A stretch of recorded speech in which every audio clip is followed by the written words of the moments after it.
ইল্লা ইল্হা পরম পদম জন্ম কুঞ্জ পর আকিলতি জফিনা মুহাম্মাদান। একটা ওই ব্রাহ্মণ এসে বলবে, এই যে হিন্দু ভাই বোন, এটা তোমার মৃত্যুর সময়, তুমি আমার মুখে মুখে লা ইলাহা পড়ো। লা ইলাহা এটা সংস্কৃত ভাষা। লা ইলাহা অথবা লা ইলাহা, আমরা আরবিতে বলি লা ইলাহা, এরা বলে তুমি লা ইলাহা পড়ো। তুমি লা ইলাহা পড়লে তুমি তোমার পাপগুলো মাফ করো, কি পাপম তোমার পাপগুলো মাফ হয়ে যাবে। ইল্লা ইলাহা মানে ইল্লাল্লাহ, ইল্লা ইলাহা পড়লে মর্যাদাবান হবে।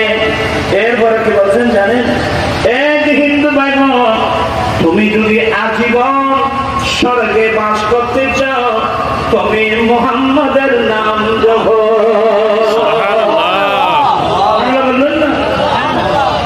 জন্ম কুঞ্জ পর আকিলতি জফিনা মুহাম্মাদান।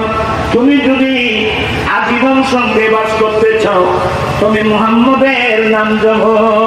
দেখেন হিন্দুরা তাদের বেদের মধ্যে কি আছে যে তুমি যদি আজীবন স্বর্গে বাস করতে চাও, তাহলে তুমি সবসময় কার নাম আর কার নাম?